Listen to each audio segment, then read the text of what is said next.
So hello my dear student. तो आप लोग कैसे हैं? तो आप लोग एक बार फटाफट से आप लोग कमेंट कर दीजिए। उसके बाद आज का जो क्लास होने वाला है बहुत लाजवाब होने वाला है, बहुत बहुत इंपॉर्टेंट होने वाला है। आज जो हम लोग पढ़ने वाले हैं, आज हम लोग पढ़ने वाले हैं पूरे बायोलॉजी का क्लास 10th है ना। आज जो हम लोग पढ़ने वाले हैं वो आप लोग स्क्रीन पर शायद थंबनेल पर देखे ही होंगे कि आज जो हम लोग को बाबू पढ़ने वाले हैं वो क्लास 10th है ना। क्लास 10th का हम लोग एकदम संपूर्ण जो है से बायोलॉजी क्या पढ़ने वाले हैं, बायोलॉजी हम लोग पढ़ने वाले हैं। तो क्या आप लोग सहमत हैं पढ़ने के लिए? आप लोग यस या नो कमेंट में जल्दी से बता दीजिए। चलिए तो आज हाँ पूरा चैप्टर से हम लोग पढ़ेंगे बच्चा जी। चलिए बहुत बढ़िया। चलिए तो जैसा कि देखिए, इससे पहले मैं थोड़ा सा और आप लोग को थोड़ा सा बता दूं, ठीक है। चलिए जैसा कि देख लीजिए, यह जो बाबू नोट्स है इसके बारे में थोड़ा सा मैं पढ़ लेता हूँ, ठीक है।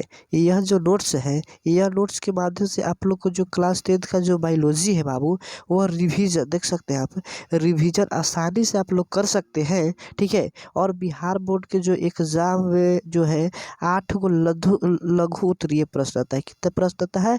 8 गो बाबू लघु उत्तरीय प्रश्न आता है, आएगा, ठीक है। जिसमें से 4 गो का जवाब देना रहता है, ठीक है। और दीर्घ उत्तरीय 2 को दिया हुआ रहता है, जिसको में से 1 का उत्तर देना हुआ रहता है, ठीक है। तो पूरी संभावना है कि इस वर्ष यानी जो 2024 का जो बच्चा एग्जाम देने जा रहा है, यानी इस वर्ष सभी प्रश्न इसी से रहेंगे। इसलिए आप लोग से यहाँ से अपनी तैयारी अच्छे कर ले और मेरे यूट्यूब चैनल से आप लोग ज्वाइन हो जाइए, ठीक है। तो इसमें से आप लोग जितना भी मतलब कि ये जो पढ़ लिए होंगे शायद आप लोग को समझ में आ गया होगा। चलिए तो अब हम लोग चलते हैं, आज का जो सेशन है, आज का जो क्लास है हम लोग स्टार्ट करते हैं, ठीक है। तो आज हाँ संपूर्ण एकदम मतलब कि जैसे कि होता है ना, संपूर्ण हम लोग पढ़ने वाले हैं, ठीक है। चलिए तो चलिए क्या आवाज़ वगैरह आप लोग को आ रहा है या नहीं? आप लोग एक बार फटाफट से कमेंट करके बता दीजिए। उसके बाद आज का जो क्लास होने वाला है, आज का जो क्लास है बहुत मतलब कि लाजवाब तो हो ही वाला है। क्या आप लोग को यह वीडियो आप लोग को समझ में आ रहा है कि आप लोग के लिए मतलब कि यूज़फुल होने वाला है या नहीं? आप लोग एक बार बता दीजिए। हाँ स्पेशलिस्ट इसमें हम लोग बच्चे लोग जो आज पढ़ने वाले हैं, बच्चे लोग बहुत जो है कमेंट कर रहे हैं कि सर क्या है। तो हम लोग आज तुमको बार बार बता रहे हैं कि बाबू आज जो हम लोग पढ़ने वाले हैं छोटू, आज हम लोग पढ़ने वाले हैं बायोलॉजी, यानी बायोलॉजी का जो क्लास 10th में, ठीक है। क्लास 10th में जितना भी चैप्टर है उस चैप्टर को हम लोग इसमें देखने वाले हैं, कवर करने वाले हैं। तो आप लोग शुरू से लेकर के अंत तक इस वीडियो को ज़रूर देखें। तो चलिए आज का जो क्लास है उससे सेशन को स्टार्ट करते हैं। स्टार्ट करने से पहले मेरा एक रिक्वेस्ट है, रिक्वेस्ट ये है कि अभी तक चैनल को सब्सक्राइब नहीं किया हो तो प्लीज़ चैनल को सब्सक्राइब करके बेल आइकन को प्रेस कर लीजिए, ताकि हर एक वीडियो का नोटिफिकेशन आप तक ज़रूर पहुँचे। तो चलिए आज का स्टार्ट करते हैं। और अभी तक मेरा नाम आप लोग नहीं जानते हैं तो मेरा आप लोग नाम जान लीजिए। मेरा नाम है दीपू कुमार, है ना। मेरा नाम है दीपू कुमार और आप देख रहे हैं मेरा छोटा सा YouTube channel Anjani classes point में, ठीक है। तो चलिए welcome to Anjani classes point में। चलिए आप लोग को स्वागत है इस अंजनी क्लासेज पॉइंट में। चलिए तो देखिए आप लोग को स्क्रीन पर शायद आप लोग को देखने के लिए शायद आप लोग को मिलता ही होगा कि क्वेश्चन जो है क्या है, ठीक है। चलिए बताइएगा कि क्वेश्चन जो है,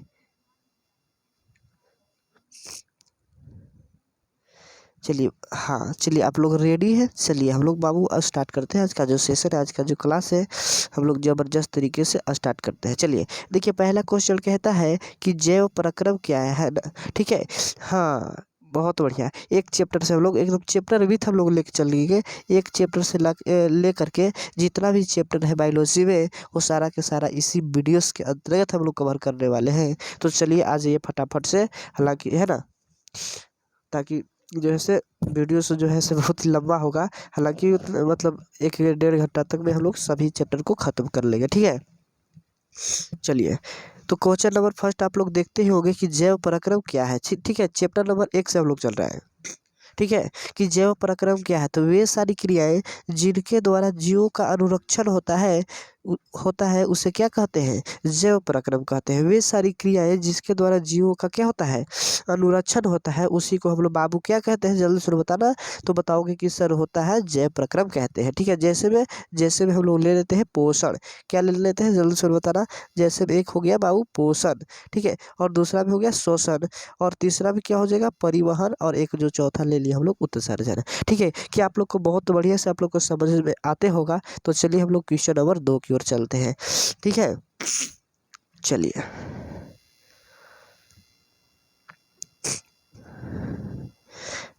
क्वेश्चन नंबर 2 आप लोग को स्क्रीन पर ही है। क्वेश्चन नंबर 2 कहता है कि पोषण से आप क्या समझते हैं और यह कितने प्रकार के होते हैं। बहुत मोस्ट इंपॉर्टेंट क्वेश्चन है दोस्तों, AVVI क्वेश्चन है। आप लोग किसी भी हर हालत में आप लोग को याद रखना है। ठीक है, चलिए तो बता दीजिए कि पोषण क्या है या पोषण किसे कहते हैं और यह कितने प्रकार के होते हैं। तो पोषण वह विधि जिसके द्वारा जीव पोषक तत्वों को ग्रहण कर उनका उपयोग करते हैं, उसी को हम लोग क्या कहते हैं, पोषण कहते हैं। ठीक है, और पोषण जो है से 2 प्रकार के होता है, एक स्व पोषण होता है, एक पर पोषण होता है। क्या समझ में आया, पोषण कितने प्रकार के होता है। तो बताओगे कि सर पोषण 2 प्रकार के होता है, एक स्व पोषण होता है, एक पर पोषण होता है। क्या आप लोग को समझ में आ रहा है, बहुत बढ़िया, बहुत बहुत बहुत बढ़िया। चलिए क्वेश्चन नंबर 3 की ओर चलते हैं और देखते हैं कि क्वेश्चन नंबर जो 3 है बाबू वो क्या कहता है। ठीक है, क्वेश्चन नंबर 3 है और कहता है कि स्वपोषी और परपोषी में अंतर दीजिए। ठीक है, क्या है, स्वपोषी और परपोषी में क्या देना है, तो अंतर देना है। ठीक है, यानी स्वपोषी किसे कहते हैं और परपोषी किसे कहते हैं, उसमें भी वैसे भी हम लोग अंतर दे सकते हैं। ठीक है, तो चलते हैं आगे स्वपोषी में। ठीक है, तो ऐसे जीव जो अपने भोजन के लिए अन्य जीवों पर निर्भर नहीं रहता है। ठीक है, नहीं रहता है या ना रहकर अपना भोजन क्या करता है, स्वयं बनाता है, स्वयं संश्लेषित करता है, उसे क्या कहते हैं, तो उसी को लोग स्वपोषण कहते हैं। ठीक है, क्या कहते हैं, स्वपोषी कहते हैं। जैसे भी पेड़ पौधा शैवाल, ठीक है, जो पेड़ पौधा है बाबू और शैवाल जो है से अपना भोजन क्या करता है, खुद बनाता है, किसी पर निर्भर नहीं रहता है। ठीक है, अब जानते हैं हम लोग परपोषी में। ठीक है, चलिए परपोषी में हम लोग जानते हैं कि वैसे जीव जो अपना भोजन स्वयं न बनाकर किसी न किसी रूप में अन्य जीवों पर क्या कर रहता है, निर्भर रहता है, उसी को हम लोग स्वपोषी कहते हैं। जैसे मनुष्य एवं अन्य जीव जैसे अपना भोजन नहीं बनाता है, किसी पे दूसरे पे आश्रित रहता है। ठीक है, वैसे को क्या कहते हैं, परपोषी कहते हैं। ठीक है, चलिए अगले क्वेश्चन को चलिए अगले क्वेश्चन है कि प्रकाश संश्लेषण किसे कहते हैं और इसके समीकरण को भी लिखना है। ठीक है बाबू, कि प्रकाश संश्लेषण क्या है और इसके समीकरण भी लिखना है। तो प्रकाश संश्लेषण जो है से हरे पेड़ पौधों द्वारा भोजन बनाने की एक विधि है, जिसमें पौधों सूर्य की प्रकाश की उपस्थिति में वायुमंडल से CO2 एवं भूमि से खनिज लवण एवं जल ग्रहण कर अपना भोजन बनाता है। ठीक है, और प्रकाश संश्लेषण का जो बाबू समीकरण है, जैसा कि आप लोग स्क्रीन पर देखते ही होंगे कि प्रकाश संश्लेषण का जो है वो समीकरण क्या है। तो प्रकाश संश्लेषण के लिए समीकरण है C6O, ठीक है, सॉरी 6CO2 प्लस 12H2O। ठीक है, और सूर्य की प्रकाश है और यहाँ पे क्लोरोफिल है, उसको भी जो बनाता है बाबू वो क्या बनाता है, C6H12O6 plus CO2 plus 6H2O। ठीक है, यह जो इस बाबू इसका समीकरण है, आप लोग एक बार देख लीजिएगा बढ़िया से। ठीक है, चलिए बहुत बहुत बढ़िया, आप लोग को जवाब आ रहा है। चलिए बहुत बढ़िया है। चलिए अगला है कि प्रकाश संश्लेषण प्रक्रिया के लिए आवश्यक पदार्थ के नाम लिखे। ठीक है, प्रकाश संश्लेषण की प्रक्रिया के लिए बाबू कौन कौन सा जो पदार्थ है वो बहुत मतलब कि ज़रूरी है, आवश्यक है, उसको हम लोग जो है इसमें करने वाले हैं। ठीक है, तो प्रकाश संश्लेषण प्रक्रिया के लिए आवश्यक पदार्थ क्या है, तो निम्न है बाबू। पहला है पर्णहरित या क्लोरोफिल, ये दोनों बाबू एक ही होता है। ठीक है, और दूसरा क्या है, कार्बन डाइऑक्साइड, जिसको लोग CO2 कहते हैं। क्या कहते हैं बताओ, CO2 कहते हैं। चलिए तीसरा है जल एवं खनिज। ठीक है, जल का भी वहाँ पे प्रयोग होता है, खनिज और लवण दोनों का भी होता है। और एक होता है जो सबसे महत्वपूर्ण इम्पोर्टेंट है, वह सूर्य के प्रकाश है। ठीक है, यानी 4 गो के है, इसमें जिक्र किया गया है 4 गो जो प्रकाश संश्लेषण प्रक्रिया के लिए जो है 4 गो के रहना बहुत आवश्यक है, बहुत ज़रूरी है। तो उन्हीं 4 गो के बताओ यहाँ पे नाम लिखना था। तो पहला था पर्णहरित या क्लोरोफिल, दूसरा है कार्बन डाइऑक्साइड, और तीसरा है जल एवं खनिज, और जो चौथा है वह सूर्य के प्रकाश है। क्या है बाबू? सूर्य का सॉरी, सूर्य का प्रकाश है। ठीक है, चलिए अगले क्वेश्चन की ओर चलते हैं, और क्वेश्चन नंबर 5 कहता है कि सजीव के मुख्य 4 लक्षणों का नाम लिखे। ठीक है, सजीव के प्रमुख 4 लक्षणों को क्या करना है बाबू? तो नाम लिख देना सजीव। ठीक है, निर्जीव नहीं पूछा है, सजीव पूछा है। तो सजीव के 4 गो लक्षण जो है से निम्नलिखित है। पहला है चलन, या इसको गति भी कहते हैं। दूसरा है श्वसन, तीसरा है प्रजनन, और जो चौथा है वह वृद्धि व विकास है। तो 4 गो हमने बाबू यहाँ पे लिख चुके हैं। तो चलते हैं अगले क्वेश्चन की ओर। देखिए क्वेश्चन नंबर 6 की क्या कहता है। ठीक है, 6 नंबर क्वेश्चन कहता है कि कोई वस्तु सजीव है, इसका निर्धारण करने के लिए हम किस किस मा मापदंड का उपयोग करेंगे। ठीक है, कोई वस्तु अगर सजीव है बाबू, तो उसको निर्धारण करने के लिए, उसको चेक करने के लिए हम किस मापदंड का उपयोग करेंगे। तो ठीक है, तो इसका आंसर हो जाएगा कि यदि कोई वस्तु अगर सजीव है तो उनको सजीवों के लक्षण जैसे पोषण, वृद्धि, श्वसन, उत्सर्जन, जनन इत्यादि होना चाहिए, तभी वह पता चलेगा कि वह क्या है, सजीव है। ठीक है, चलिए 7वां नंबर देखते हैं क्वेश्चन क्या है। और 7वां नंबर क्वेश्चन कहता है कि प्रकाश संश्लेषण के लिए आवश्यक कच्ची सामग्री पौधों कहाँ से प्राप्त होते हैं। ठीक है, चलिए तो प्रकाश संश्लेषण के लिए पौधे CO2 यानी कार्बन डाइऑक्साइड, ठीक है, वायुमंडल से जड़ द्वारा मिट्टी से तथा प्रकाश संश्लेषण को सूर्य से प्राप्त करते हैं। पौधे की पत्तियों में क्लोरोफिल विद्वान रहते हैं। ठीक है, पौधों की जो पत्तियां है बाबू, उसमें क्लोरोफिल जो है से पाया जाता है, तभी तो पेड़ पौधा बाबू हरा होता है। ठीक है, आप लोग के एग्जाम में शायद आ सकता है। ठीक है कि पत्तियों, पेड़ पौधे या पत्तियों का हरा रंग क्यों होता है, तो बता देना आप लोगों को क्लोरोफिल के कारण। चलिए अगला क्वेश्चन है कि मनुष्य में, क्वेश्चन समझिएगा, कि मनुष्य में कितने प्रकार के दांत होते हैं, और उन सबको नाम लिखना है, उसके कार्य क्या है, काम क्या करता है, वो सब लिखना है। ठीक है, तो मनुष्य के जो से दांत जैसे बाबू 4 प्रकार के होता है। पतला जो होता है वह कतरनक होता है, इसका एक नाम और है इंसाइजर। क्या है? इंसाइजर। ठीक है, क्या है? इंसाइजर है। दूसरा है भेदक, या इसके कैनाइल कहते हैं, इंग्लिश में क्या कहते हैं, कैनाइल कहते हैं। ठीक है, तीसरा जो है से अग्रच्वर्णक है, या इसको प्रीमोलर, ठीक है, क्या कहते हैं, प्रीमोलर कहते हैं। और जो चौथा है जो है वो है च्वर्णक, इसको हम लोग इंग्लिश में क्या कहते हैं, तो बताओगे कि सर इसको हम लोग इंग्लिश में क्या कहते हैं, तो मोलर कहते हैं। क्या कहते हैं? मोलर कहते हैं। ठीक है, चलिए बहुत बढ़िया, आप लोग अच्छी तरीके से आप लोग जो है से कर लिए होंगे। ठीक है, चलिए अब चलते हैं अपनी 9 नंबर क्वेश्चन में, और देखते हैं कि 9 इसका दांत को तो जान गए कि 4 प्रकार का होता है, और चारों का नाम भी जान लिए। अब जानते हैं बाबू कि दांत का जो है उसका कार्य क्या है, काम क्या करता है।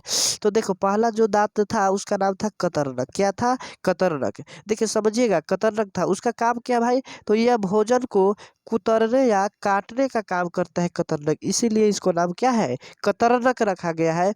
कुतरने या काटने का काम करता है भोजन। चलिए दूसरा जो है दांत का नाम वह भेदक नाम है। क्या है? भेदक। दूसरा दांत का क्या नाम है बाबू? भेदक नाम है। यह जो कार्य इसका है, यह भोजन को चीरने तथा फाड़ने का काम करता है। ठीक है, जो भेदक है वह चीरने तथा फाड़ने का काम करता है। कौन? भेदक। ठीक है, और तीसरा जो है से अग्रच्वर्णक है। क्या है? अग्रच्वर्णक है। ठीक है, चले इसका कार्य क्या है, इसका कार्य यह है कि यह भोजन को चबाने का काम करता है। ठीक है, अग्रच्वर्णक क्या है, भोजन को चबाने का काम करता है। चलिए, और जो चौथा दांत का नाम है वह है चवर्णक। क्या है? चवर्णक है, यह भोजन को चबाने तथा पीसने का काम करता है। ठीक है, भोजन को चबाता भी है और क्या करता है तो बताओगे कि सर पीसता भी है। ठीक है, तो इन चारों दांत का यह कार्य था, यह काम था। आप लोग नहीं, आप लोग याद होगा तो आप लोग एक बार क्या कीजिएगा कि स्क्रीनशॉट आप लोग करते चलिएगा। ठीक है, चलिए 9 नंबर क्वेश्चन देखते हैं कि 9 नंबर क्वेश्चन क्या है। ठीक है, चलिए 9 नंबर क्वेश्चन कहता है कि हमारे आमाशय में अम्ल की भूमिका क्या है। ठीक है, हमारे अमाशय में अम्ल की भूमिका क्या है, तो इसका आंसर जो हम लोग बोलने वाले हैं, आंसर लिखने वाले हैं, आप लोग कॉपी और कलम ले करके बैठ जाइए। फिर उसके बाद आज का जो क्लास है हम लोग जो ऐसे बढ़िया से हम लोग तो ऐसे भी स्टार्ट कर ही रहे हैं, कर चुके हैं, लेकिन आप लोग अभी तक भी कॉपी और कलम को ले करके नहीं बैठे हैं, तो आप लोग बैठ जाइए। ठीक है, उससे क्या होगा कि आप लोग को रिवीजन भी होते चलेगा ज़बरदस्त तरीका से। ठीक है, तो देखिए अमाशय के जठर ग्रंथि से, ठीक है समझिएगा, अमाशय के जठर ग्रंथि से हाइड्रोक्लोरिक अम्ल का स्राव होता है। यह जो अम्ल है वह निष्क्रिय, समझिएगा, निष्क्रिय निष्क्रिय पेप्सिनोजेन को सक्रिय पेप्सिन नामक एंजाइम को परिवर्तन करता है, जो भोजन के प्रोटीन पर प्रतिक्रिया कर उसे पेप्टोन पेप्टोन बदल देती है। यह जो है बाबू, यह एक जीवाणुनाशक, ठीक है, जीवाणुनाशक, समझिएगा, जीवाणुनाशक की तरह कार्य करता है। ठीक है, तथा भोजन में उपस्थित बैक्टीरिया को क्या कर देता है तो नष्ट नष्ट नष्ट कर देता है बाबू उसे। ठीक है, तो यही जो था से अमाशय में अम्ल की भूमिका क्या होती है, अमाशय जो है उसमें अम्ल का काम क्या होता है, कार्य क्या होता है, तो इस वीडियोस के अंतर्गत आप लोग देख लिए। इसमें 2 नंबर आप लोग को कोई नहीं रोकने वाला है। ठीक है, तो आप लोग अभी तक स्क्रीनशॉट नहीं किए हैं तो आप लोग स्क्रीनशॉट करते चलिएगा। ठीक है, चलिए 10 नंबर क्वेश्चन देखते हैं कि 10 नंबर जो क्वेश्चन है बाबू वो क्या कहता है। ठीक है, 10 नंबर क्वेश्चन कहता है कि पित्त क्या है और मनुष्य के पाचन में इसका महत्व क्या है। ठीक है, पित्त क्या है और मनुष्य के जो पाचन होता है उसमें इसका क्या महत्व है पित्त का। ठीक है, तो चलिए बहुत बढ़िया से आप लोग जवाब दे रहे हैं। चलिए अगला देखिए, इसका आंसर होगा कि पित्त जैसे गाढ़ा हरे रंग का क्षारीय द्रव होता है। ठीक है, पित्त कैसा रहता है तो गाढ़ा रहता है और थोड़ा हरा रंग का जो होता है और क्षारीय द्रव होता है। और पित्त का जो बाबू पीएच मान होता है, देखिएगा पित्त का जो बाबू पीएच मान जो होता है, ठीक है, पित्त का जो बाबू पीएच मान होता है, मैंने देख लीजिएगा अंदर लाइन मैंने लगा दिया है। पित्त का जो बाबू जो मतलब कि जो पित्त का जो पीएच मान होता है, और पित्त का पीएच मान कितना होता है तो बताओगे कि सर पित्त का पीएच मान 8.9 होता है। कितना होता है 8.9 होता है पित्त का क्या, तो बताओगे कि पित्त का पीएच मान 8.9 होता है। ठीक है, जो यकृत से स्रावित होता है और मनुष्य के पाचन क्रिया के महत्व रखती है। पहला क्या महत्व है तो इसका जो पहला महत्व है कि वह पित्त पित्त अम्लीय काइम काइम को समाप्त कर क्या बना लेता है तो क्षारीय बना लेता है। दूसरा है कि पित्त के लवणों जैसे सोडियम क्लोराइड, ठीक है, सोडियम ग्लाइटोलेट तथा सोडियम टोटोकोलेट भोजन के जटिल वसा का विखंडन तथा पायसीकरण कर देते हैं, जिससे भोजन वसा का क्या करता है तो पाचन होता है इसी से। ठीक है, चलिए तो आप लोग समझ गए होंगे, आप लोग स्क्रीनशॉट में आप लोग करते चलिएगा। ठीक है, चलिए अब देखते हैं। ठीक है, बहुत चलिए एक चैप्टर तो हम लोग बस मतलब खत्म है। ठीक है, पाचक पाचक एंजाइम का कार्य क्या होता है। ठीक है, पाचक जो एंजाइम है बाबू उसका काम क्या होता है, कार्य क्या होता है वो बताना है। तो पाचक एंजाइम भोजन के विभिन्न पोषक तत्वों को जटिल जटिल रूप से सरल रूप में बदलकर घुलनशील बनता है, ताकि इसका आसानी से पाचन हो सके। ठीक है, जैसे में कार्बोहाइड्रेट का माल्टोन में बदलना। ठीक है, तो यह जो है 5 एंजाइम का क्या महत्व था, तो हम लोग इस यहाँ से जान गए हैं। तो चलिए अब चलते हैं अगले चैप्टर से। और जैसा कि आप लोग स्क्रीन पर देखते ही होंगे चैप्टर क्या है, ठीक है। चैप्टर हम लोग को अब जो पढ़ने वाले हैं, देख ही सकते हैं कि चैप्टर जो है हम लोग को क्या पढ़ना है, ठीक है। चैप्टर क्या पढ़ना है आप लोग एक बार फटाफट से आप लोग कमेंट करके बता दीजिए। अब देख ही सकते हैं कि चैप्टर आज जो है हम लोग पढ़ना है श्वसन पढ़ना है। क्या पढ़ना है जल्दी से बताना। तो बताओगे कि सर आज जो है हम लोग को श्वसन पढ़ना है, ठीक है। चलिए चलिए अब देखते हैं श्वसन से पहला नंबर क्वेश्चन जो है वह क्या है, ठीक है।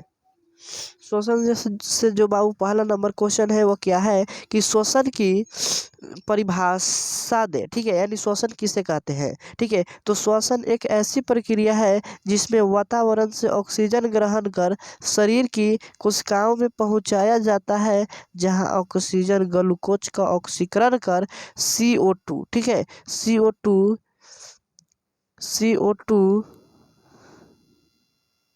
CO2 HO2 एवं ऊर्जा का निर्माण करता है बाबू। उसी को हम लोग क्या कहते हैं, तो बताओगे कि श्वसन कहते हैं, ठीक है। हम लोग यही तक भी लिख सकते हैं, तक भी लिख देंगे तो इस श्वसन का परिभाषा हो जाएगा, ठीक है। चलिए अगला क्वेश्चन, दूसरा नंबर क्वेश्चन है। क्या क्वेश्चन है, क्वेश्चन कहता है कि मछली, मच्छर, केचुआ और मनुष्य के सभी श्वसन अंगों का नाम लिखे। तो मछली में क्या हो जाएगा, मछली में क्या हो जाएगा, क्लोव या गिल्स होगा। मच्छर में ट्रेकिया होगा, केचुआ में तोसा होगा और मनुष्य में फेफड़ा होगा। ये समझ में नहीं आया लोगों का क्वेश्चन मेरे दोस्त, लेकिन समझ लो कैसे हम बताते हैं, ठीक है। देखिए क्वेश्चन था कि मछली के श्वसन अंग के नाम लिखे। यानी जो मछली है वो किस अंग से सांस लेती है, तो मछली 2 अंग से सॉरी मछली जो है से एक गिल्स से श्वास लेती है, इसी को एक नाम है क्लोव, ठीक है। क्या नाम है, क्लोव है, ठीक है। मच्छर जो सांस लेता है वह ट्रेकिया से लेता है और केचुआ जो लेता है वह त्वचा से लेती है और जो मनुष्य है वह फेफड़ा से लेता है, ठीक है। चलिए ये आप लोग को समझ में आ गया होगा भरपूर। चलिए अगले कीचड़ की ओर चलते हैं, ठीक है। क्वेश्चन जैसा कि आप लोग देख सकते हैं बहुत मतलब कि MVVI क्वेश्चन है दोस्तों, आप लोग याद रखिएगा। MVVI क्वेश्चन है, आप लोग को याद करते रहिएगा, ठीक है। चलिए बहुत बढ़िया, चलिए थैंक यू। चलिए बहुत बढ़िया आप लोग को। चलिए 3 क्वेश्चन है, आप लोग बहुत ही अच्छे जवाब दे रहे हैं। चलिए 3 क्वेश्चन कहता है कि श्वसन एवं दहन में अंतर दीजिए, ठीक है। श्वसन एवं दहन में अंतर लिखना है। तो श्वसन में दे रहे हैं कि श्वसन क्या है, तो श्वसन एक जैविक क्रिया है, ठीक है।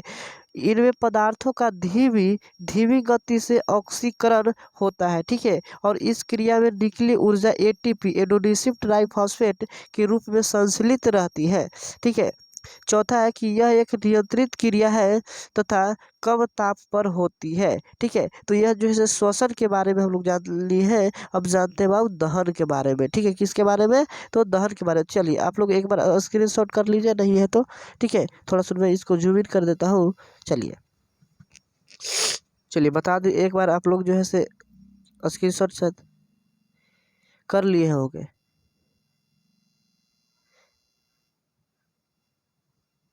चलिए बताइए दहन क्या है, ठीक है। चलिए बताइएगा कि दहन जो है से बाबू क्या है, ठीक है। तो यह एक अजैविक क्रिया है, ठीक है। और इसमें इसमें तीव्र गति से ऑक्सीकरण होता है और इस क्रिया में ऊर्जा प्रकाश एवं ताप के रूप में निकलती है। यह एक अनियमित क्रिया है जो उच्च तापक्रम का होता है, ठीक है।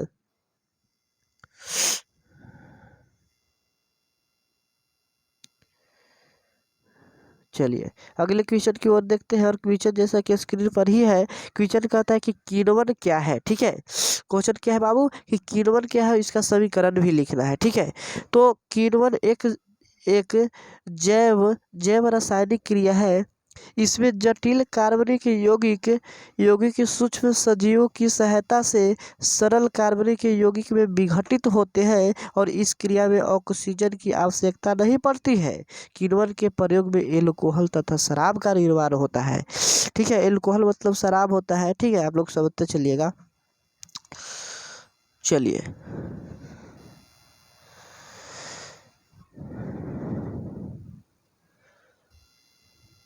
चलिए देखिए 5 क्वेश्चन क्या है। 5 क्वेश्चन कहता है कि वायवीय और अवायवीय श्वसन में अंतर देना है। ठीक है, वायवीय श्वसन और अवायवीय श्वसन में अंतर देना है। ठीक है, चलिए तो वायवीय श्वसन और अवायवीय श्वसन में जो अंतर है वो निम्नलिखित है। तो वायवीय श्वसन की ओर चलते हैं, तो पहले वायवीय श्वसन में हम लोग चलते हैं। तो यह श्वसन ऑक्सीजन की उपस्थिति में होता है। ठीक है, वायवीय श्वसन जो है ऑक्सीजन की उपस्थिति में होता है बाबू। ठीक है, आप लोग याद रखिएगा। ठीक है, चलिए अगला क्या है।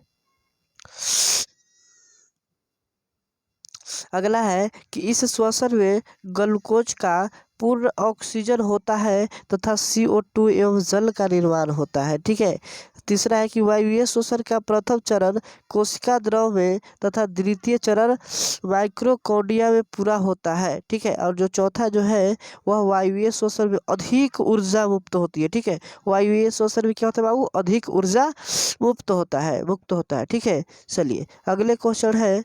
क्वेश्चन जैसा कि आप लोग देख ही सकते हैं, सॉरी, अब हाँ, वायवीय श्वसन अब जान लिए हम लोग। अब जानते हैं अवायवीय श्वसन। ठीक है, अवायवीय श्वसन में, तो अवायवीय श्वसन ऑक्सीजन की उपस्थिति में होता है। ठीक है,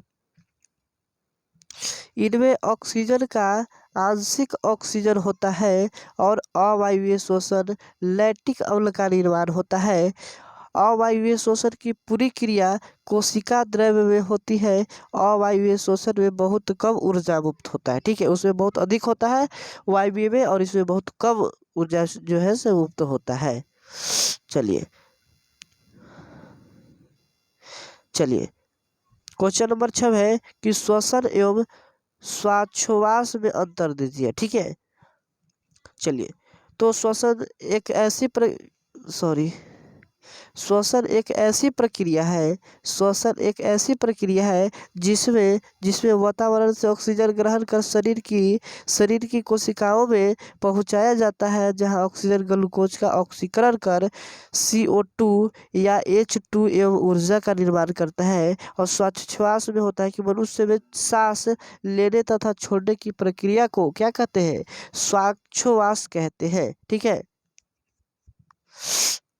चलिए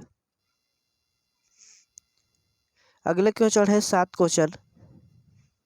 7 क्वेश्चन कहता है कि अत्यधिक व्यायाम के दौरान खिलाड़ी के शरीर में क्रैम्प होने लगता है, इस क्यों होने लगता है यह बताना है। ठीक है, तो अत्यधिक व्यायाम के दौरान खिलाड़ियों के शरीर में ऑक्सीजन तथा पानी का अभाव होता है, जिसमें पायूरुवेट का विखंडन लैक्टिक अम्ल से हो जाता है। इसके कारण मांसपेशियों का दर्द एवं अनुभव, यहाँ पे गलती लिखा गया है। ठीक है, दर्द एवं अनुभव का जलन होता है तथा शरीर में क्रैम्प होने लगता है इसी के कारण। ठीक है, चलिए अगले को जो चैप्टर है, और जैसा कि आप लोग देख ही सकते हैं कि चैप्टर जो है वह क्या है। ठीक है, चैप्टर जो है उस चैप्टर का बाबू नाम क्या है, आप लोग देख ही सकते हैं स्क्रीन पर।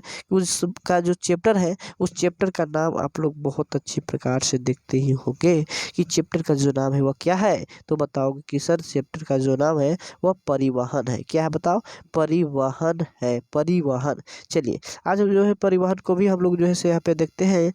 ठीक है, चलिए बहुत बढ़िया आप लोग जवाब दे रहे हैं। चलिए तो जाइलम तथा फ्लोएम में अंतर देखिए परिवहन जो चैप्टर है बाबू, उसमें से पहला क्वेश्चन दे दिया गया है। क्या दे दिया गया है कि जाइलम तथा फ्लोएम में अंतर दीजिए। तो चलिए जाइलम के बारे में जानते हैं। तो इसकी जो कोशिका होती है एकदम मृत होती है, मरी हुई होती है। ठीक है, जाइलम में यह जल एवं घुलित खनिजों का स्थानांतरण करता है। ठीक है, और इसमें जल एक घुलित खनिज लवणों का बहाव ऊपर की ओर होता है। ठीक है, यह जाइलम के बारे में लोग जान लिए। अब जानते हैं फ्लोएम के बारे में। ठीक है, किसके बारे में बाबू, फ्लोएम। देखते हैं थोड़ा सा इधर से करके। ठीक है, चलिए फ्लोएम के बारे में जानते हैं। तो इसका जो कोशिका है वो क्या होता है, जीवित होता है, लेकिन फ्लोएम में मृत होता है। क्या होता है, मृत होता है। आप लोग याद रखिएगा। ठीक है, चलिए और यह जो है से खाद्य पदार्थों का स्थानांतरण करता है। कौन करता है? तो वह जो फ्लोएम करता है बाबू, कौन करता है जल्दी से बताना। तो वह जो है से फ्लोएम करता है। चलिए, इसमें खाद्य पदार्थों का ऊपर एवं नीचे दोनों दिशाओं में परिवहन होता है, लेकिन जाइलम में सिर्फ ऊपर की ओर होता है। आप लोग ये भी याद रखिएगा। चलिए अगले क्वेश्चन देखिए क्या है। क्वेश्चन बहुत ही मतलब कि लाजवाब है ये भी क्वेश्चन, ठीक है। क्वेश्चन है कि वात वाष्पोत्सर्जन एवं स्थानांतरण में अंतर लिखे, ठीक है। वाष्पोत्सर्जन एवं स्थानांतरण में क्या लिखना है बाबू? अंतर लिखना है। तो वाष्पोत्सर्जन जो है उसके बारे में जानते हैं। तो पौधे के वायवीय भागों में जल का रंध्रों द्वारा वाष्प के रूप में निष्कासन की क्रिया वाष्पोत्सर्जन कहलाती है, ठीक है। अब स्थानांतरण में जाते हैं कि पौधे के एक भाग से दूसरे भाग में खाद्य पदार्थों के जलीय घोल घोल के आने जाने को खाद्य पदार्थों का स्थानांतरण कहा जाता है, ठीक है। चलिए आगे जानते हैं। तीसरा क्वेश्चन क्या है कि रक्त के दो को कार्य लिखता है। रक्त में से क्या होता है बाबू? जल्दी से बताना। तो बताओगे कि सर रक्त में से होता है खून। क्या होता है? हम लोग देहाती भाषा वाला समझिएगा, खून होता है रक्त में से, है ना। तो पूछ रहा है कि रक्त यानी खून का दो को कारण बताना है, ठीक है। तो खून का दो निम्न कारण है। पहला कारण है कि पोषक पदार्थों का परिवहन, और दूसरा कि शरीर में ऑक्सीजन की परिवहन, ठीक है। चलिए अगले क्वेश्चन की ओर चलते हैं। और क्वेश्चन जैसा कि आप लोग को स्क्रीन पर लोकता ही होगा कि क्या कहना चाहता है क्वेश्चन, ठीक है। क्वेश्चन देखिए, क्वेश्चन कह रहा है चौथा नंबर की ऑक्सी हेमोग्लोबिन क्या है, ठीक है। ऑक्सी हेमोग्लोबिन क्या है? एक होता है बाबू हेमोग्लोबिन, ठीक है। और ये जो क्वेश्चन पूछ रहा है ऑक्सी हेमोग्लोबिन है, ठीक है। तो हमारे रक्त में पाए जाने वाला हेमोग्लोबिन ऑक्सीजन से क्रिया करके हेमोग्लोबिन बनता है, ठीक है। सॉरी, एक ऑक्सी हेमोग्लोबिन बनता है, उसी को हम लोग क्या कहते हैं? ऑक्सी हेमोग्लोबिन कहते हैं, ठीक है। पादप में भोजन स्थानांतरण कैसे करता है, ठीक है। क्या है क्वेश्चन? क्वेश्चन आप लोग देखिएगा। क्वेश्चन कहता है कि पादप में भोजन स्थानांतरण कैसे करता है, ठीक है। तो पादप में भोजन का स्थानांतरण फ्लोएम ऊतकों द्वारा नीचे ऊपर अर्थात दोनों दिशाओं में होती है, तभी तो बाबू पादप जो है से भोजन को स्थानांतरण करता है, ठीक है। चलिए क्वेश्चन नंबर 6 है, और देखिएगा कि क्वेश्चन नंबर 6 क्या कहता है, ठीक है। क्वेश्चन नंबर 6 कहता है कि पौधों में गैसों का आदान प्रदान कैसे होता है। बहुत मतलब कि ABVI क्वेश्चन है दोस्तों, आप लोग याद रखिएगा, ठीक है। पौधों में गैसों का आदान प्रदान कैसे होता है। चलिए तो जानते हैं कि पौधों में गैसों का आदान प्रदान जैसे पत्तियों में पाए जाने वाले रंध्रों के माध्यम से विसरण की क्रिया द्वारा होता है पौधों में गैसों का आदान प्रदान, ठीक है। ये सभी जो क्वेश्चन है आप लोग को 2 नंबर में ही पूछेगा, ठीक है। चलिए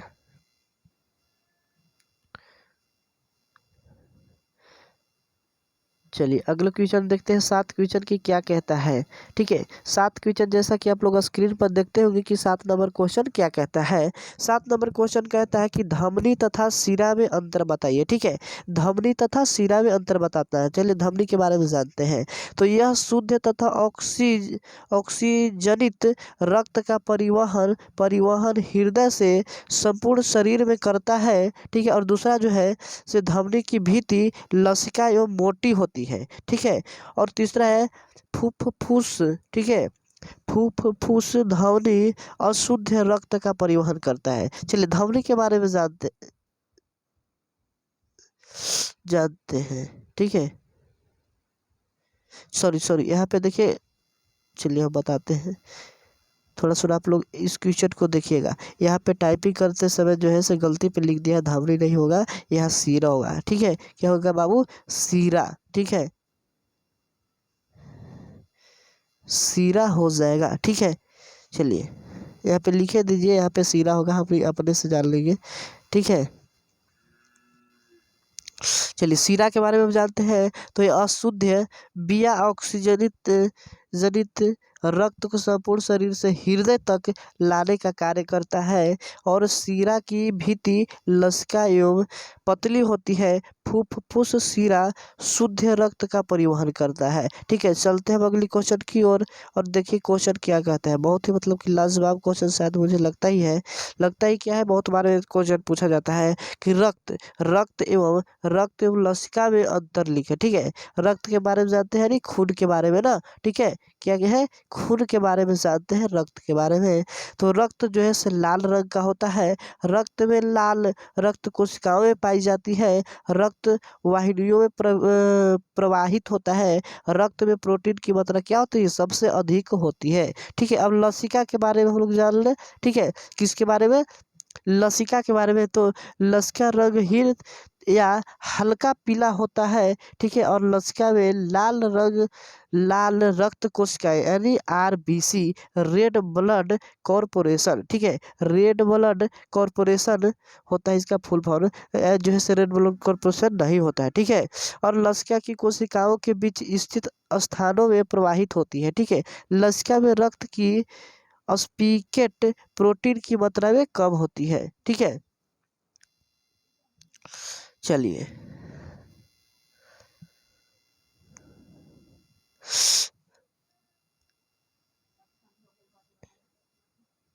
अगले क्वेश्चन है कि रक्त का द्विगुण परिवहन क्या है। ठीक है, रक्त का द्विगुण परिवहन जो है बाबू वह क्या है। तो रक्त परिवहन की एक चक्र को पूरा करने में हृदय से लेकर 2 बार गुजरता है।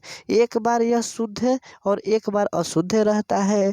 इस प्रकार रक्त का परिवहन द्विगुना परिवहन होता है। ठीक है, चलिए अगले क्वेश्चन की ओर, 10 क्वेश्चन की ओर चलते हैं और 10 नंबर क्वेश्चन देख ही सकते हैं कि क्या कहता है कि रक्त को जमने में पट्टिकाओं की क्या भूमिका है। जब बाबू रक्त गड्ढा हो जाता है, एकदम मतलब कि जम जाता है खून, तो उसमें पट्टिकाओं क्या होती है, उसका भूमिका, पट्टिकाओं का जो भूमिका है वो क्या अहम होती है। ठीक है, तो रक्त की जमने में पट्टिकाओं की अहम भूमिका होती है। इसमें थ्रोम्बोप्लास्टिन नामक प्रोटीन पाया जाता है जो रक्त के प्लाज्मा में पाए जाने वाले थ्रोम्बोबिन को थ्रोम्बिन में बदलकर रक्त को जमाने में सहायता करता है। ठीक है,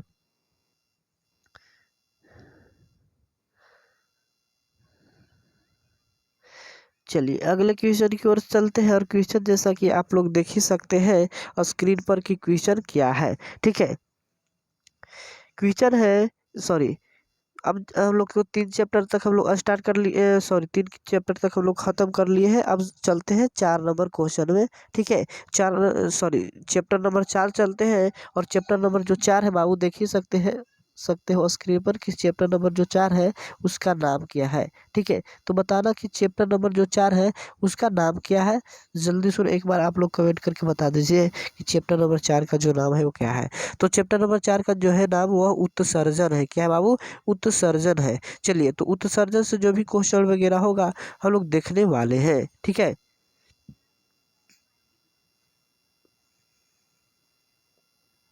चलिए बहुत बढ़िया आप लोग का आंसर आ रहा है। चलिए, तो उत्सर्जन किसे कहते हैं, सबसे फर्स्ट नंबर क्वेश्चन पूछ ही दिया बाबू कि उत्सर्जन जो है वह किसे कहते हैं। ठीक है, क्वेश्चन आपसे क्या पूछा गया है कि उत्सर्जन जो है वह क्या है। तो जीव के शरीर में उपाय उपापयाची क्रियाओं के फल स्वरूप उत्पन्न अपशिष्ट पदार्थों का निष्कासन उत्सर्जन कहलाता है। ठीक है, चलिए आप लोग स्क्रीनशॉट लेते चलिएगा। अगले क्वेश्चन है कि मानव में पाए जाने वाले उत्सर्जी पदार्थ को नाम लिखे। ठीक है, मानव में पाए जाने वाले सभी उत्सर्जी पदार्थों को क्या करना है, तो नाम लिखना है। क्या लिखना है, नाम लिखना है। तो मानव में पाए जाने उत्सर्जी जो अंग है वह क्या है, तो निम्नलिखित है, निम्न है। पहला है यूरिया है, दूसरा कार्बन डाइऑक्साइड CO2 है, एक है जल वाष्प है। ठीक है, चलिए अगला क्वेश्चन। चलिए बहुत आप लोग अच्छी तरह से जवाब दे रहे हैं। और क्वेश्चन नंबर 3 है कि मनुष्य में वृक्क वृक्क का कौन सा कार्य करता है। ठीक है, मनुष्य में वृक्क जो है सो कौन कार्य करता है। तो मनुष्य में जो वृक्क है वो दो तरह से काम करता है, दो महत्वपूर्ण जो है वो काम करता है। पहले रक्त को छानना, ठीक है, और दूसरा मूत्र का निर्माण करना। ठीक है, पहला है रक्त का छानना यानी खून को छान लेना, और एक है मूत्र का निर्माण करना। क्या है? मूत्र। मूत्र भी क्या होता है बाबू? पेशाब होता है। क्या होता है? पेशाब। ठीक है, मूत्र भी होता है, पेशाब होता है। चलिए, बहुत बढ़िया आप लोग जवाब दे रहे हैं।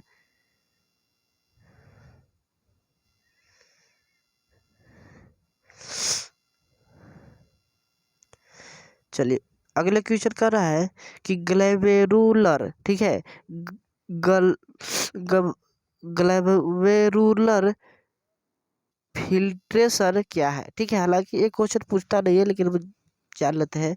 तो ग्लैमेरुलर रूलर छर्री की तरह कार्य करता है। रक्त के साथ ग्लैमेरुलस की यूरिया यूरिया यूरिक अम्ल, ग्लूकोज, लवण, प्रोटीन इत्यादि सभी आते हैं। इन सभी को छानकर अलग करना गैलोवेरू रूलर फिल्ट्रेशन कहा जाता है। ठीक है,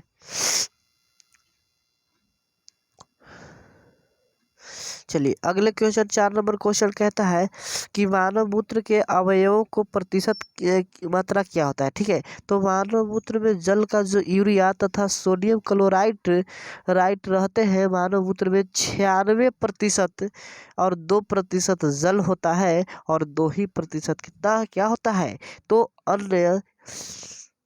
ठीक है, यूरिया एवं, ठीक है, 2% तो यूरिया हो गया। ठीक है, 2% यूरिया हो गया, और 2% अन्य कोई पदार्थ, और 2% रहता है। ठीक है, तो मानव जो मूत्र है उसमें जो है वह 96%, कितना बाबू? 96% जो है। ठीक है, 96% जो है वह रहता है। आप लोग याद रखिएगा। ठीक है, चलते हैं अगले क्वेश्चन की ओर।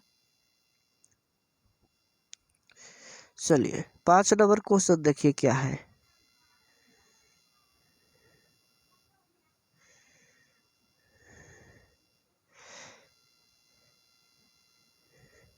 चलिए, क्वेश्चन नंबर 5 है। क्या है क्वेश्चन नंबर 5?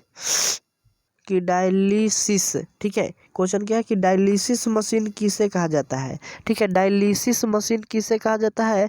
तो जब वृक्क का कार्य एक एक अति विकसित मशीन के इस्तेमाल से संपादित कराया जाता है, तो इससे डायलिसिस मशीन कहा जाता है।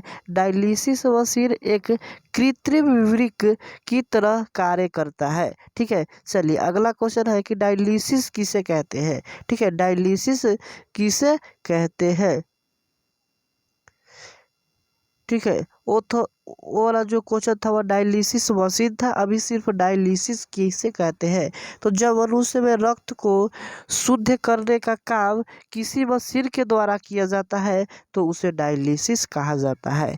यह रक्त शोधन की एक कृत्रिम विधि है। इस विधि को तब अपनाया जाता है जब किसी व्यक्ति का वृक्क कार्य नहीं करता है, तो डायलिसिस का भी कार्य होता है। ठीक है, चलिए अगले क्वेश्चन की ओर चलते हैं। और क्वेश्चन जैसा कि स्क्रीन पर है कि पौधे अपना उत्सर्जित पदार्थ किस रूप में निष्कासित करते हैं। ठीक है, तो पौधे अपना उत्सर्जित पदार्थ छाल, टेनिन, रेजिन, गोंद, लेटक्स के रूप में निष्कासित करता है। ठीक है, चलिए अगले क्वेश्चन चलिए अगला क्वेश्चन है कि पौधों में उत्सर्जन कैसे होता है। ठीक है, क्वेश्चन क्या है कि पौधों में उत्सर्जन कैसे होता है। ठीक है, तो पौधे में उत्सर्जन के लिए कोई विशेष अंग नहीं होता है। ठीक है, और पौधे अपने उत्सर्जित पदार्थ पत्तियों, जैसे छाल हो गया, फल हो गया, बीजों के माध्यम से शरीर का निष्कासित किया जाता है, कर देते हैं। ठीक है, चलते हैं। देखिए अब जो है 4 चैप्टर तक हम लोग खत्म कर ले लिए हैं। अब हम लोग चलते हैं 5वां नंबर चैप्टर से। आप देख ही सकते हैं कि 5वां नंबर जो चैप्टर है वह क्या है। ठीक है, 5वां नंबर जो चैप्टर है उसका नाम आप लोग बता दीजिए, उसके बाद आज का जो क्लास है हम लोग ऐसे भी स्टार्ट किए हैं, लेकिन 5वां नंबर जो चैप्टर है उसको स्टार्ट करते हैं। ठीक है, तो 5वां नंबर जो बाबू चैप्टर है उसका नाम है, क्या नाम है, आप लोग एक बार फटाफट से आप लोग कमेंट करके बता दीजिए, तभी तो हम लोग भी स्टार्ट करने करेंगे। ठीक है, तो जो बाबू 5वां नंबर जो चैप्टर है उस 5वां नंबर चैप्टर का नाम है नियंत्रण एवं समन्वय। क्या है बाबू? नियंत्रण एवं समन्वय, ये 5 नंबर चैप्टर का नाम है। जैसा कि आप लोग इसका जो है से आंसर भी आप लोग देख ही सकते हैं कि आंसर क्या है। ठीक है, तंत्रिका, तंत्र के सब देख ही सकते हैं, उत्तर में ये सब सारा जो है से लिखा गया है। ठीक है, तो चलिए अब हम लोग स्टार्ट करते हैं कि नियंत्रण एवं समन्वय चैप्टर को। ठीक है, तो पहला क्वेश्चन यहाँ पे आप लोग देख ही सकते हैं कि तंत्रिका। ठीक है, क्वेश्चन क्या है? क्वेश्चन है कि तंत्रिका तंत्र के क्या कार्य है। ठीक है, जो बाबू तंत्रिका तंत्र है उसका कार्य क्या है, काम क्या है? तो तंत्रिका तंत्र का निम्नलिखित कार्य है। पहला है कि जैविक क्रियाओं का नियंत्रण एवं समन्वय करना। दूसरा है कि सोचने समझने में सहायता करना। तीसरा है कि सांस लेना, हृदय स्पंदन आदि क्रियाओं को संपादित करना। ठीक है, चलिए अगला क्वेश्चन है,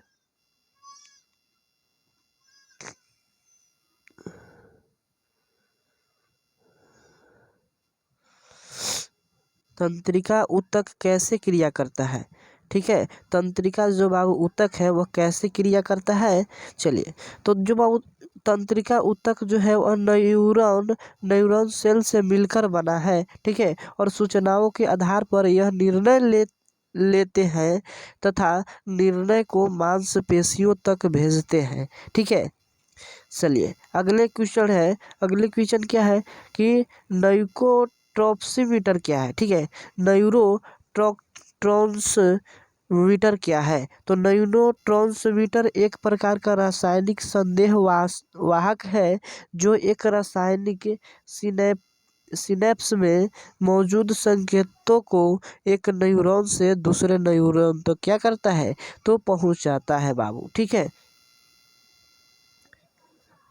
चलिए अगले क्वेश्चन है कि प्रतिवर्ती। ठीक है, प्रतिवर्ती क्रिया एवं प्रतिवर्ती। ठीक है, प्रतिवर्ती क्रिया एवं प्रतिक्रियावर्ती। ठीक है, प्रतिवर्ती, प्रतिवर्ती। हाँ देखिए क्वेश्चन है कि प्रतिवर्ती क्रिया एवं प्रतिवर्ती चाप में अंतर लिखना है। तो प्रतिक्रिया में जानते हैं कि यह जो क्रिया है, यह क्रिया यह क्रिया है, वह क्रिया है जिसमें मेरुरज्जु नियंत्रित करता है तथा यह क्रिया हमारी इच्छा से नियंत्रित नहीं होती है। इसके विषय में हम सोच भी नहीं सकते हैं। ठीक है, चलो प्रतिवर्ती चाप के बारे में जानते हैं। तो न्यूरॉनों के आवेग संरचन एक निश्चित पथ में होता है। इस पथ को परिवर्ती चाप कहते हैं। चलिए अगले क्वेश्चन है।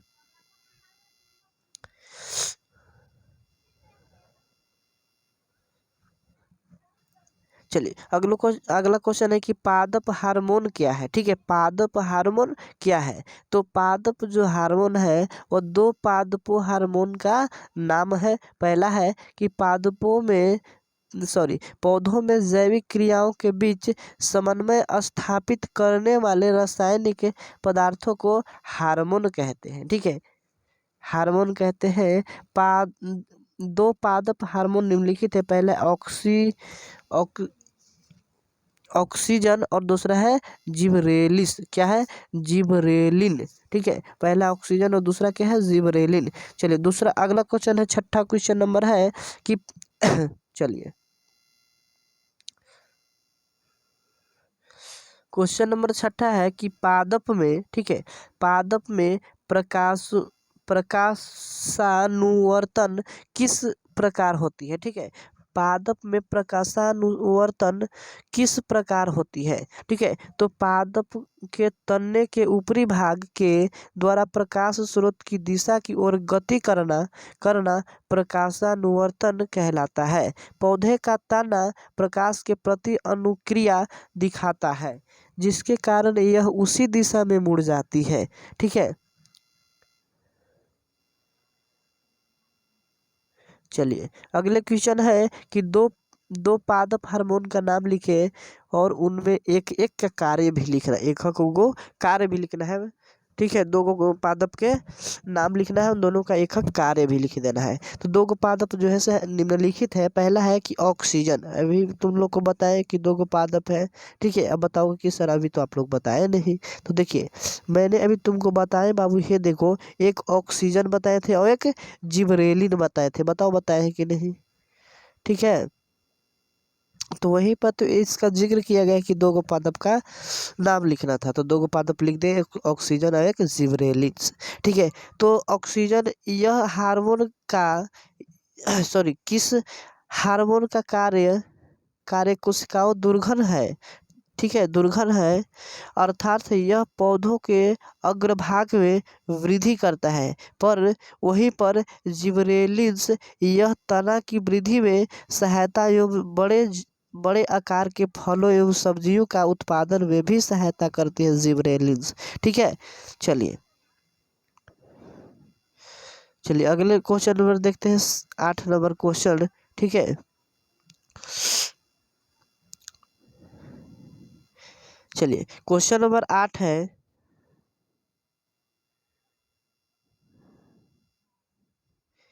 चलिए क्वेश्चन नंबर 8 है कि जंतुओं में रासायनिक समन्वय कैसे होता है। ठीक है, जंतुओं में रासायनिक समन्वय कैसे होता है। तो जंतुओं में रासायनिक समन्वय हार्मोन के द्वारा होता है। ये स्रावी ग्रंथियों द्वारा स्रावित होता है। ठीक है,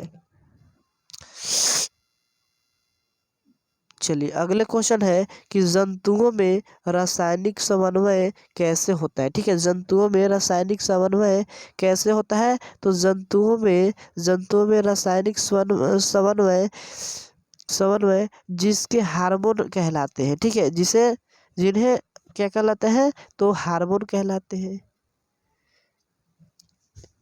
और इसके द्वारा यह होता है। ठीक है, क्या होता है, तो जंतु में रासायनिक समन्वय होता है, यह अंतःस्रावी ग्रंथियों द्वारा स्रावित होता है। ठीक है, चलिए अगला क्वेश्चन है,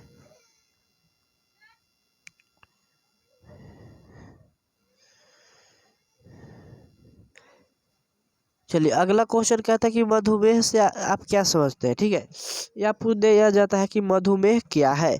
ठीक है, मधुमेह से आप क्या समझते हैं, मधुमेह क्या है।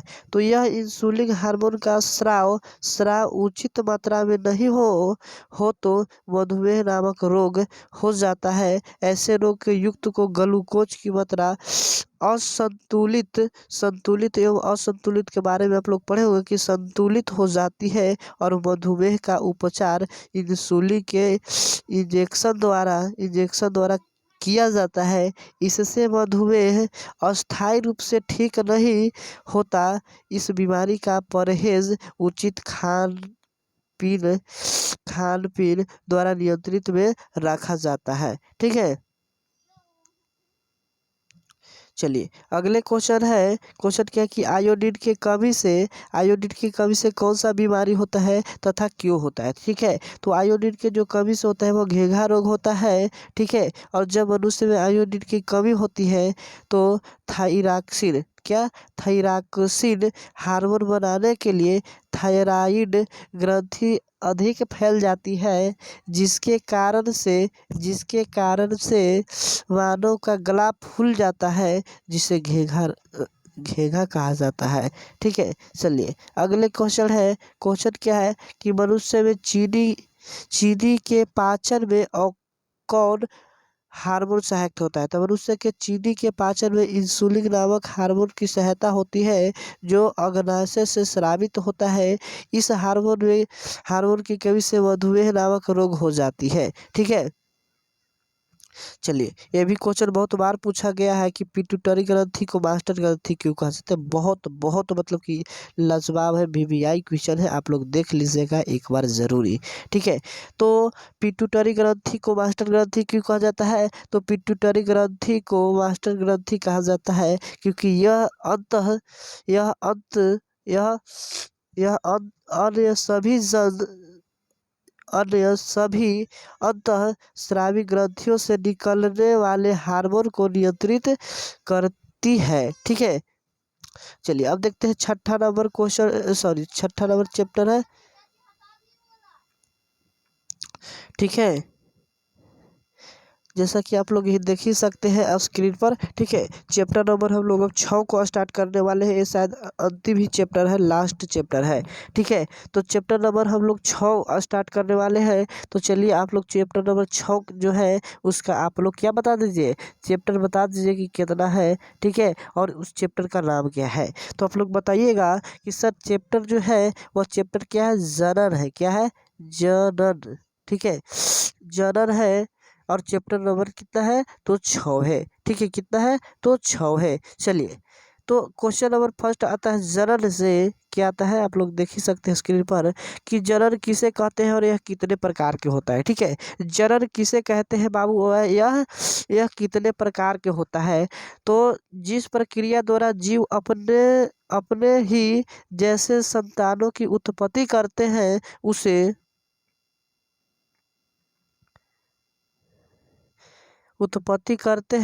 उसे जनन कहते हैं। और जनन मुख्यतः 2 प्रकार के होता है। पहला अलैंगिक जनन, एक होता है लैंगिक जनन। समझ में आया, पहला लैंगिक जनन और दूसरा, सॉरी, पहला है अलैंगिक जनन और दूसरा है लैंगिक जनन। चलिए, बहुत बढ़िया। आप लोग को अब जानते हैं अगला क्वेश्चन आप लोग से पूछ दिया गया है कि लैंगिक जनन किसे कहते हैं। ठीक है, लैंगिक जनन किसे कहते हैं, तो जनन की उस विधि को जिसमें 2 भिन्न लिंग अर्थात नर और मादा भाग लेते हैं उसे लैंगिक जनन कहते हैं। ठीक है, दूसरा है, सॉरी, तीसरा नंबर क्वेश्चन है कि मुकुलन क्या है। ठीक है, क्या है क्वेश्चन की मुकुलन क्या है। चलिए मुकुलन के बारे में जानते हैं कि मुकुलन जो है वो क्या होता है। तो मुकुलन एक प्रकार का अलैंगिक जनन है जो जनक के शरीर, ठीक है, जो जनक के शरीर के धरातल से कलिका फूटने या प्रवर्धन निकलने होता है। ठीक है, चलिए अगले क्वेश्चन है कि ईस्ट, जैसे में आप लोग एग्जाम्पल के लिए ले ले ईस्ट हाइड्रा इत्यादि। ठीक है, चलिए चलिए अगले क्वेश्चन है, 4 नंबर क्वेश्चन है। क्या है कि द्विखंडन एवं बहुखंडन में अंतर दीजिए। ये बहुत बार मतलब कि नहीं क्वेश्चन पूछा जाता है, कभी कल पूछ दिया जाता है, लेकिन ये भी आप लोग को याद रखना है। ठीक है, द्विखंडन एवं बहुखंडन, खंडन में 2 अंतर लिखना है। तो वैसे विभाजन जिसमें एक जीव खंडित होकर होकर 2 का निर्माण करते हैं उसे द्विखंडन कहते हैं, जैसे अमीबा, पैरामीशियम, यूग्लिना। ठीक है, और बहुखंडन में अब जानते हैं कि बहुखंडन जो है बाबू वह क्या है। ठीक है, चलिए बहुखंड चलिए बहु खंडन किसे कहते हैं, तो वैसा विभाजन जिसके द्वारा एक जीव खंडित होकर अनेक जीवों का उत्पत्ति करता है उसे बहुखंडन कहते हैं। ठीक है, जैसे अमीबा, प्लेटोनो प्लेज प्लेज्मोडियम। ठीक है, चलिए 5वां नंबर क्वेश्चन है कि कायिक प्रवर्धन को परिभाषित करें। ठीक है, कायिक प्रवर्धन जो है, ठीक है, कायिक परिवर्धन जो है बाबू वह किसे कहते हैं, क्वेश्चन है। ठीक है, तो यह अलैंगिक जनन की एक विधि है। इस जनन में जीवों के शरीर में जड़, तना, पत्ती आदि अलग होकर एक पूर्ण जीव पौधे बना लेते हैं। उसी को हम लोग कायिक प्रवर्धन कहते हैं। ठीक है, चलते हैं अब छठा नंबर क्वेश्चन की ओर। छठा नंबर देखते हैं क्वेश्चन क्या कहते हैं। ठीक है, और छठा नंबर क्वेश्चन जैसा कि आप लोग स्क्रीन पर लोकता ही होगा कि छठा नंबर जो क्वेश्चन है वो क्या कहता है। छठा नंबर कहता है कि पुनर्जनन, ठीक है, पुनर्जनन क्या है।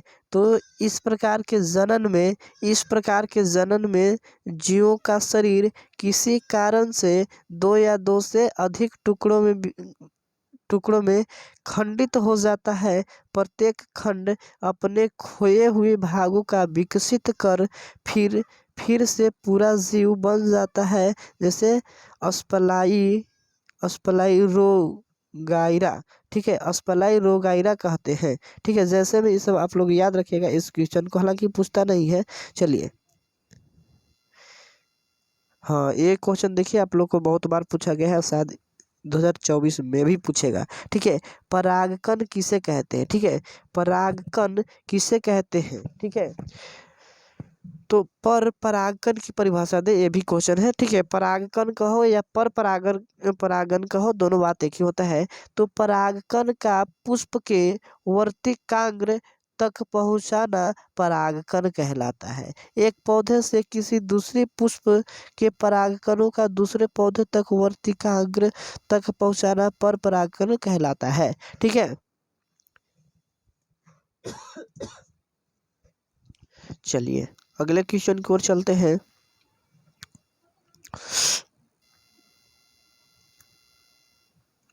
चलिए 8वां नंबर क्वेश्चन है कि पुष्प में नर तथा मादा युग्मकों को क्या कहते हैं। ठीक है, पुष्प में नर तथा मादा युग्मकों को क्या कहते हैं। तो पुष्प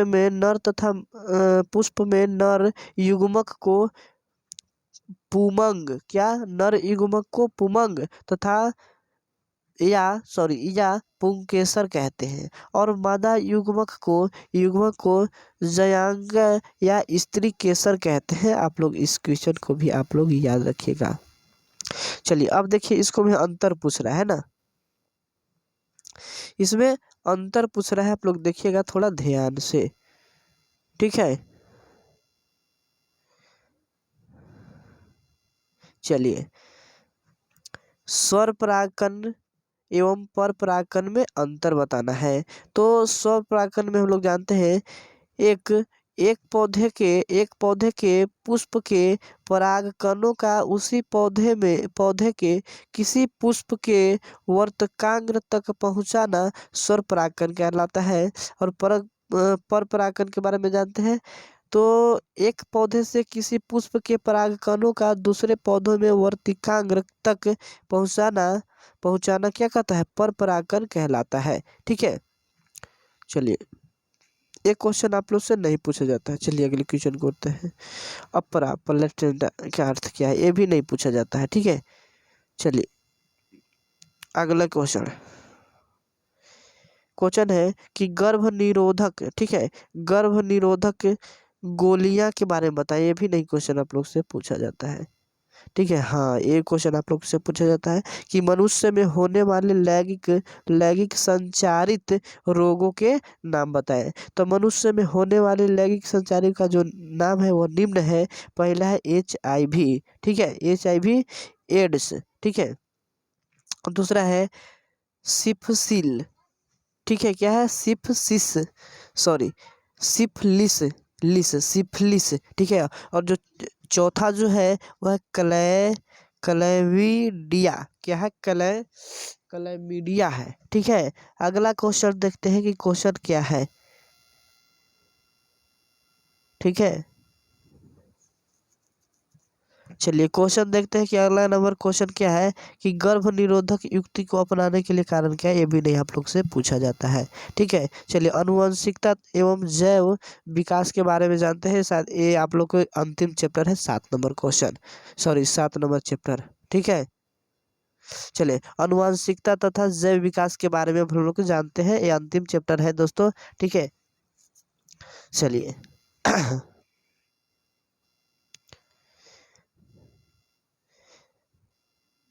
चलिए क्वेश्चन नंबर 1 है 7 चैप्टर से कि आनुवंशिकता क्या है, आप उससे क्या समझते हैं या किसे कहते हैं आनुवंशिकता। ठीक है, तो आनुवंशिकता किसे कहते हैं बताना है। तो जनकों से उनके संतानों में पीढ़ी दर पीढ़ी युग्मकों के माध्यम से पैतृक गुणों का संचरण आनुवंशिकता कहलाता है। ठीक है, चलिए अगले क्वेश्चन है,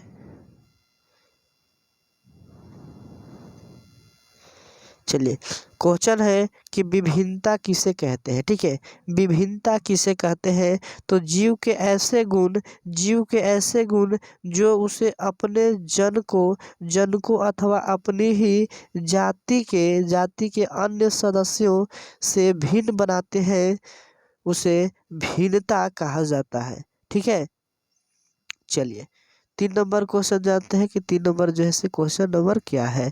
ठीक है,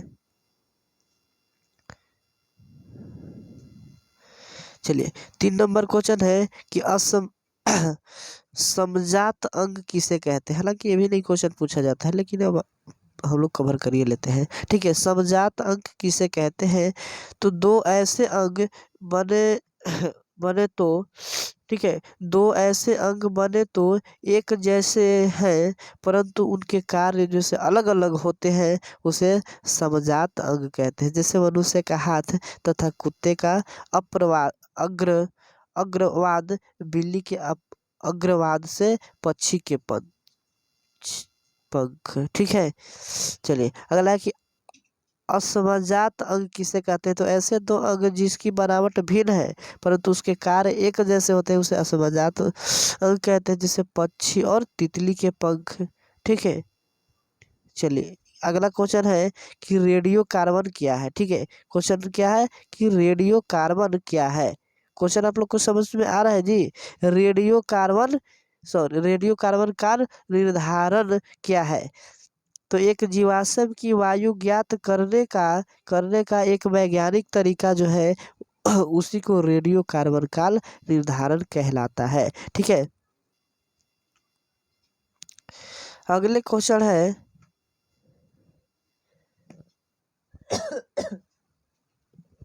चलिए क्वेश्चन है अगला 6ठा क्वेश्चन है कि लिंग क्रोमोसोम किसे कहते हैं। ठीक है, लिंग क्रोमोसोम किसे कहते हैं, तो मनुष्य में 23 जोड़े क्रोमोसोम होते हैं, जिसमें से 22 जोड़े क्रोमोसोम एक ही प्रकार के होते हैं, इसे ही ऑटो ऑटोबोस कहते हैं। 23वां जोड़ा भिन्न आकार का होता है, जिसे लिंग क्रोमोसोम कहते हैं। लिंग क्रोमोसोम्स जो है सो 2 प्रकार के होता है, एगो एक्स होता है, एक वाई होता है। ठीक है, एक क्या था, एक एक्स होता है और एक वाई होता है, ये भी आप लोग को याद रख लेना है।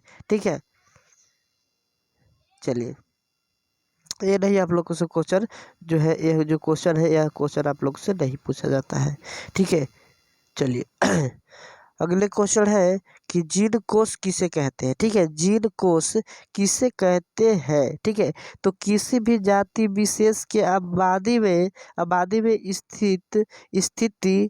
स्थित समस्त जीन उस आबादी का जीन कोश कहलाते हैं। ठीक है, किसी भी जाति विशेष के आबादी में स्थित समस्त जीन उस आबादी का जीन कोश कहा जाता है। ठीक है, चलिए अगले क्वेश्चन है, चलिए ये भी क्वेश्चन नहीं पूछा जाता। चलिए ये अंतिम आप लोग को लास्ट है। ठीक है, चलिए 8 नंबर क्वेश्चन है कि चैप्टर नंबर 8 है और उसका नाम है हमारा पर्यावरण। ठीक है, इसके ऊपर से एक और होगा। ठीक है, शायद। चलिए अगला है हमारा पर्यावरण से हम लोग क्वेश्चन वगैरह देखते हैं। चलिए क्वेश्चन नंबर फर्स्ट है कि पर्यावरण किसे कहते हैं, तो हमारे चारों ओर फैली हुई जैव और जैव कारणों से निश्चित दुनिया जिसमें हम निवास करते हैं एवं जिससे हम प्रभावित होते हैं, उसे पर्यावरण या वातावरण कहते हैं। ठीक है, चलिए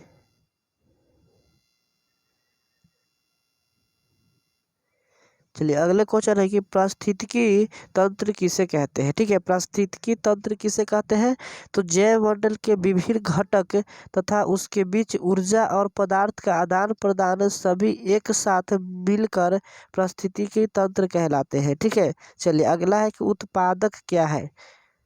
ठीक है, क्वेश्चन क्या है बाबू? उत्पादक क्या है? समझ में आ रहा है क्या जी? चलिए उत्पादक क्या है? जो अपने भोजन भोजन का संश्लेषण स्वयं करते हैं उसे उत्पादक कहते हैं, जैसे पेड़ पौधे, शैवाल, घास, पेड़ इत्यादि। ठीक है, चलिए अगले क्वेश्चन है कि उपभोक्ता किसे कहते हैं? तो ऐसे जीव जो अपने पोषक के लिए पोषण पोषण के लिए पोषण के लिए पूर्ण रूप से उत्पादनों पर निर्भर करते हैं, उसे उपभोक्ता कहते हैं। सभी जीव जंतु उपभोक्ता की श्रेणी में ही आते हैं। ठीक है, चलिए अगला है कि अपघटनकर्ता तथा अपमार्जक। ठीक है, अपघटनकर्ता तथा अपमार्जक किसे कहते हैं बताना है। तो ऐसे जीव जीव जो पौधे एवं जंतुओं को मृत शरीर तथा जंतुओं के ब्रज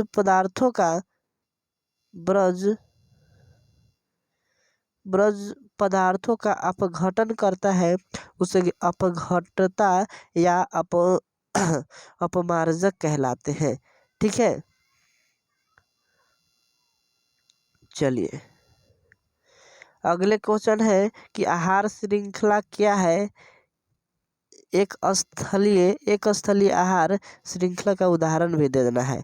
तो किसी पारिस्थितिकी तंत्र में एक जीव द्वारा दूसरे जीव को खाने की क्रमबद्ध प्रक्रिया को आहार श्रृंखला कहलाती है, जैसे पौधे, हिरण, बाघ। ठीक है, पहला में क्या हो गया?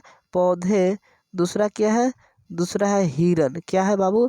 हिरण। और तीसरा क्या है? तो तीसरा है बाघ। इस जैसा में आप लोग को मिल गया आहार श्रृंखला के बारे में। ठीक है, चलिए 6 नंबर क्वेश्चन। चलिए 7 नंबर देखिए क्वेश्चन क्या है। ठीक है, 7 नंबर क्वेश्चन आप लोग से कहता है कि पारितंत्र के अपघटनों को भूमिका करे, ये भी नहीं पूछा जाता है। अगला क्वेश्चन है कि जैविक आवर्धन से आप क्या समझते हैं, ये भी नहीं पूछा जाता है। चलिए हाँ, ये क्वेश्चन पूछा जाता है। ठीक है, कि ओजोन परत की क्षति हमारे लिए चिंतन का विषय क्यों है। ठीक है, तो ओजोन यानी O3 ऑक्सीजन के 3 परमाणुओं का बना हुआ अणु है। ओजोन वायुमंडल के स्ट्रेटोस्फियर में सूर्य से आने वाली पराबैंगनी विकिरणों से पृथ्वी की सुरक्षा करती है। इस विकिरणों से त्वचा केसर होता है और जीवों के लिए हानिकारक है। इस कारण से ओजोन परत की क्षति हमारे लिए चिंतन का विषय है। ठीक है, चलिए ये सारे जो क्वेश्चन है वो नहीं पूछा जाता है। ठीक है, 11 क्वेश्चन। चलिए वन हेतु कदम। ठीक है, वन संरक्षण हेतु क्या कदम हो सकते हैं? नहीं, ये भी नहीं क्वेश्चन पूछता है। ठीक है, चलिए अब देखिए चैप्टर खत्म हो गया है। बायोलॉजी का जो मानचित्र है वो पूछा जाता है चित्र बनाने के लिए। ठीक है, तो जैसा कि आप लोग ये देखिए कि मनुष्य के आहार नाल या पाचन तंत्र का निम्नलिखित चित्र बनाना है। ठीक है, मनुष्य के आहार नाल या पाचन तंत्र का नामांकन चित्र बनाना, तो ये आप देख ही सकते हैं। ये नामांकन क्या है? तो चित्र बनाया गया है। ठीक है, आप लोग को याद रखिएगा। ठीक है, चलिए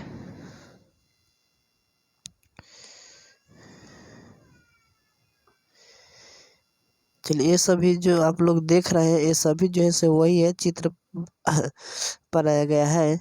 चलिए ये भी देखिए, ये भी जो है से वही है। रेफ्रॉन का वृक्क नलिका का चित्र बनाया गया है, आप लोग चित्र बना लीजिएगा। ठीक है, ये न्यूरॉन एवं तंत्रिका कोशिकाओं का नामांकन चित्र ये बनाया गया है। आप लोग इस प्रकार से आपको लोग जैसे देख सकते हैं। ठीक है, ये भी जो है से चित्र ही पारा गया है। ठीक है, आप लोग एक बार देख लीजिएगा बढ़िया से आप लोग फिगर को, ठीक है। चलिए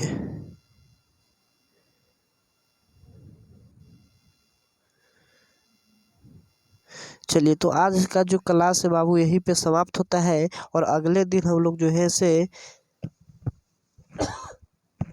अगले दिन भी इसी प्रकार से हम लोग जो है से ले करके आएंगे। तो चलिए आज का जो क्लास है इतना ही रहेगा। तो उसके लिए thank you for watching video. जय हिंद जय भारत। और अपने दोस्तों में इस वीडियो को ज़रूर शेयर करें, ताकि हर एक गरीब बच्चों को मैं उससे ज्ञान दे सकूं, ठीक है। हर एक गरीब बच्चों को इस वीडियोस को पहुंचाओ, ठीक है। तो चलिए अगले वीडियोस में मिलते हैं। उसके लिए thank you for watching video. जय हिंद जय भारत जय संविधान।